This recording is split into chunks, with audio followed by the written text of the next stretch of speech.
Right, I've had a day or two to think on it. Here's my ticket for The Lords of Salem. It's the new Rob Zombie film that came out last week, so it's Friday, 26th right now, so it's probably already out of theaters. Rob Zombie did Devil's Rejects, House of a Thousand Corpses, and the Halloween remake and its sequel. So, from going to a major fan of Rob Zombie, many people turned against him when he did Halloween and Halloween 2. I didn't. I like those movies. I liked Halloween. The remake, like the first 40 minutes, get off topic. Lords of Salem, for those who don't know about it, it's basically about, it's set in the town of Salem, Massachusetts, and it's about a radio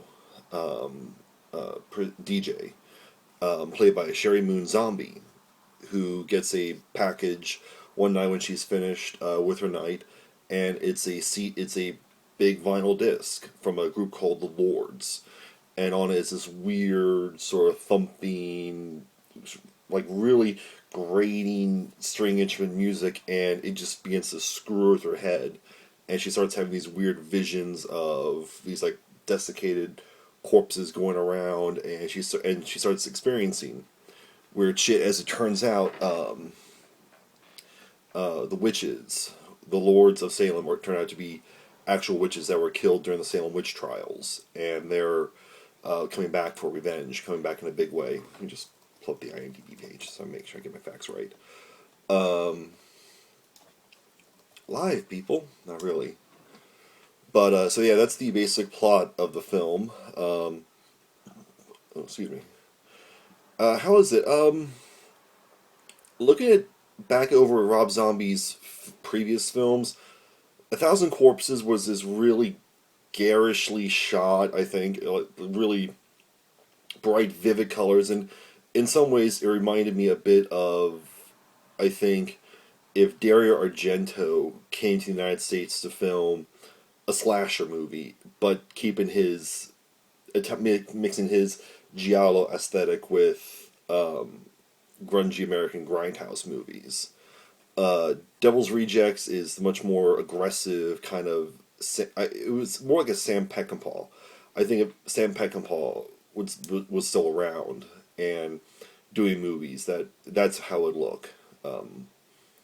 And then Halloween one and Halloween 2 kept that same aesthetic from Devil's Rejects.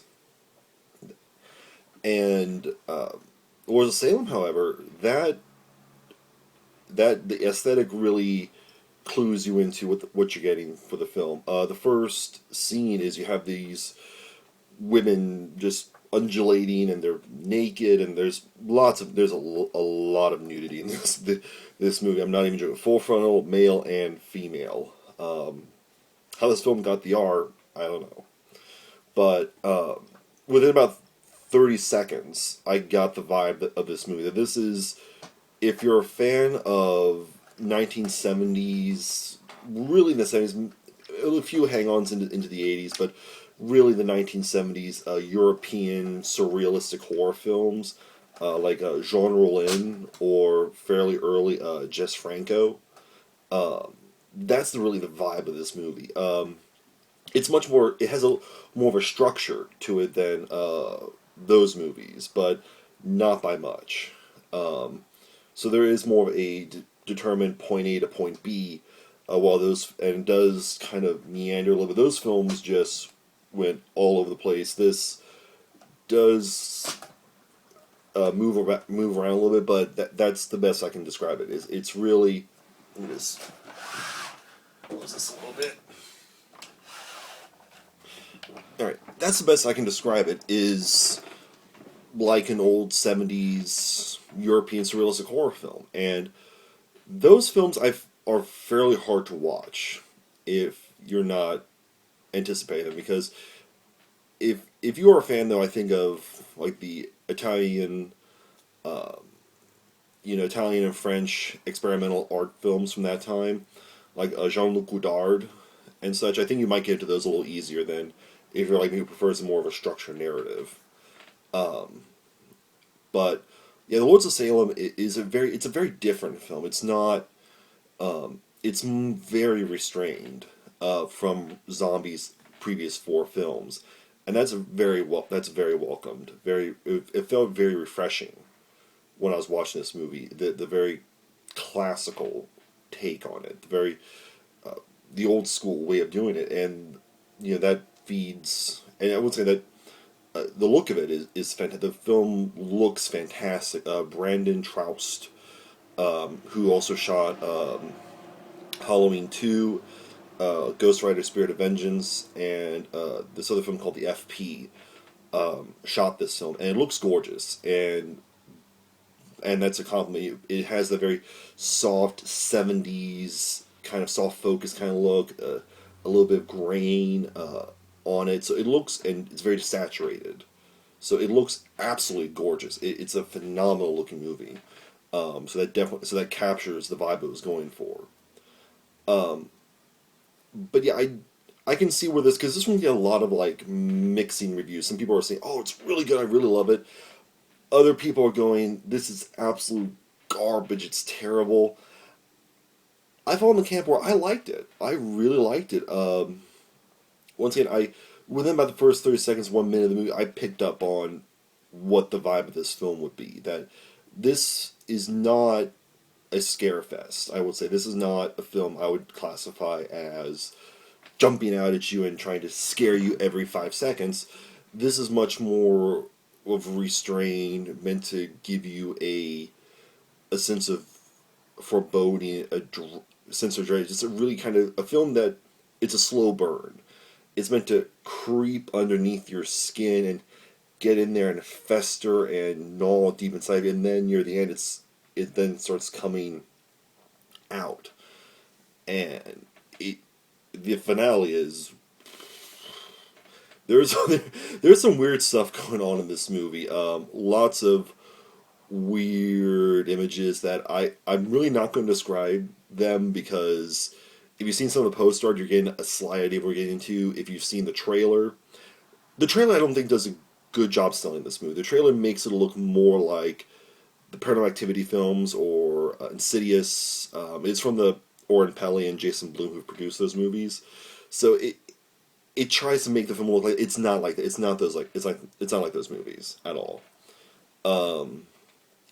So don't go expecting that. And so yeah, there's some weird shit going on in this film that I really didn't expect, and I was sitting there watching it, going, I have no idea what's going on, but I'm digging it. I felt just really just entrapped by this film that it does move slowly compared to it moves at a deliberate pace.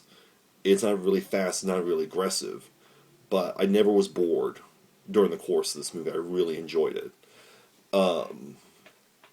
So yeah, it's oh hush, Licorice, my dog, Licorice, Small Hungry Dog Productions. What are you gonna do? But so yeah, it's one of those things that's really hard to describe because it's not like you talk about the Evil Dead remake and you can really easily describe that.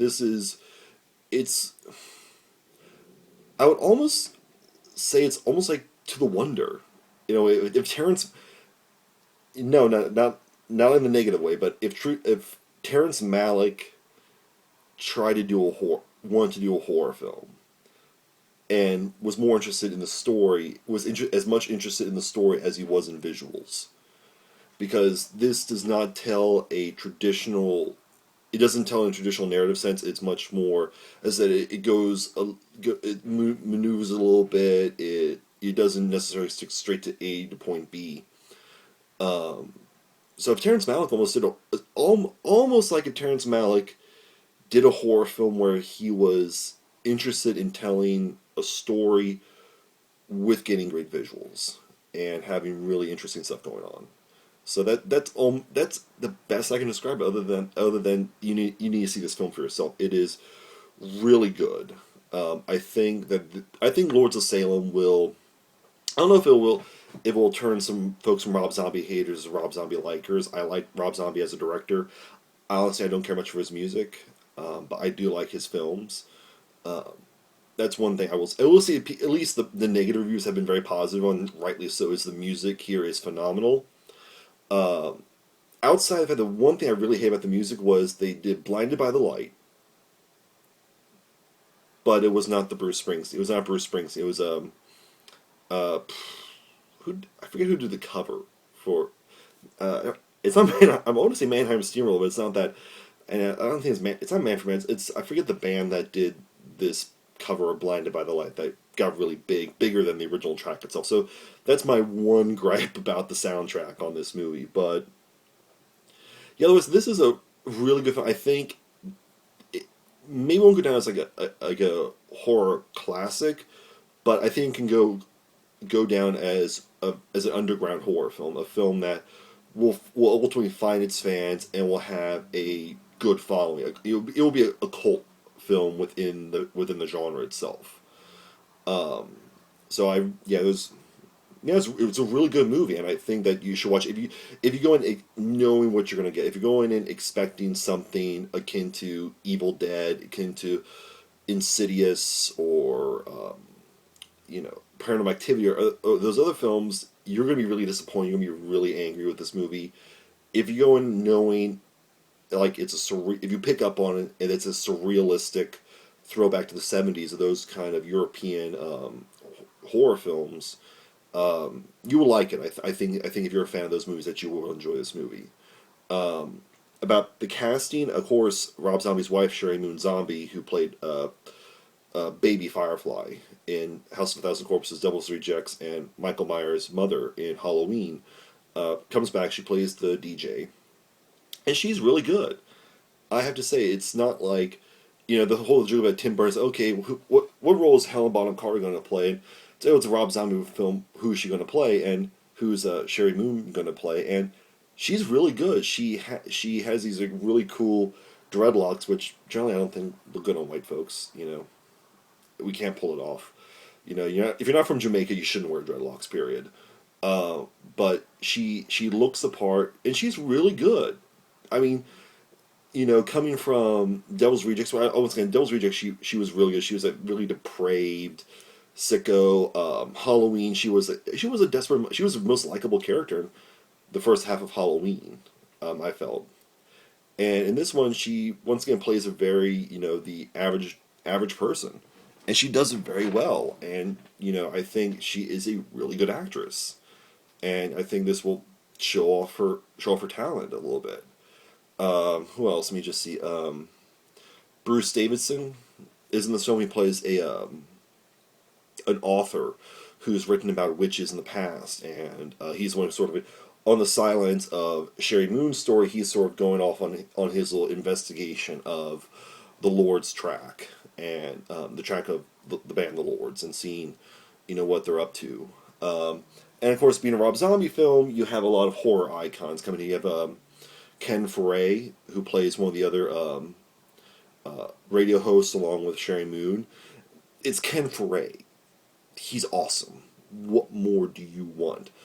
Sid Haig and Michael Berryman both show up really in cameo. They're not really, they don't really have any lines to say. They're sort of there as cameo roles. As there's a backflash sequence of the witches burning in Salem. They show up pretty much like if you'll see them. And as a fan, that's like it's a fan moment. But they really don't have much to do beyond just kind of showing up, tying the witches down, and burning them, and being really mean to them. Who else? Oh yes, Dee Wallace from Halloween, Halloween, the Halloween remake, shows up. She's really fun. I admit, I had a big smile on my face when she's on screen because she's playing this really happy-go-lucky. Like, oh, let's have some tea. Let's do this. This is gonna be so much fun. She's bouncing around. I'm like, you are the happiest person in the world, but then on a dime, she goes psychotic. If you've seen the Asylum's Hansel and Gretel, it came out back in January before the Jeremy Renner film came out. I think it's probably on Netflix by now. Check it out. And I give you an idea how psycho Dee Wallace can be, and she's pretty scary. And there are times I'm like, oh, she's so happy, she's so nice, and then she goes loco, and I mean purely loco.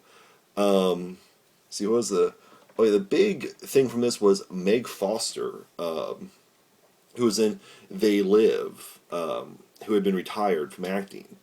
She came back. She's very small. It took me a little while to recognize her. It wasn't until the end credits.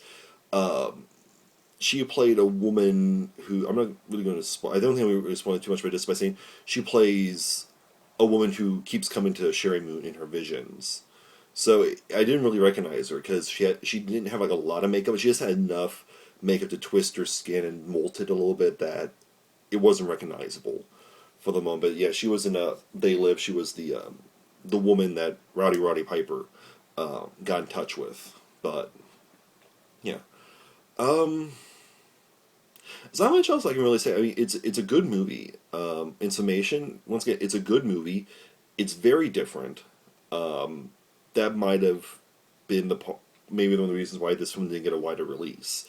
I'm a little disappointed in it because I really, a lot of horror fans are bitching and they're moaning about the remakes and the sequels and this and the other thing, and we got an original film, and I'm really sad it couldn't attain a wider release. It's being put out by Anchor Bay, who is a phenomenal they're just a phenomenal company, and I'm really looking forward to the Blu-ray because I know there's going to be a awesome slate of special features and hopefully commentaries and such. So I know the Blu-ray and DVD are going to be amazing. But theatrically, I'm a little depressed. Like someone bigger couldn't pick this up and put out in a couple of thousand screens, because it could have. I think it could have done well. With the trend of horror going from initially the blood and guts. Who can rack up the biggest body count movies. It's now swung more towards low budget. Movies. A couple of $1 million. This I think was made for like $1 million to $2 million. So it's now a low budget, high concept, and equals money. So yeah, so I think this is one of those I really wish got a wider release. I really wish it did. If for some chance it's in a theater near you, I would say go see. If you like horror films, go watch it. If no other reason, to support an original film, support an original movie, and hopefully that more original horror films will come out theatrically. Even if they're in only a couple dozen screens, go out and support them. Go out and pay your ticket, grab a couple of friends, bring them along. But that's about all I got.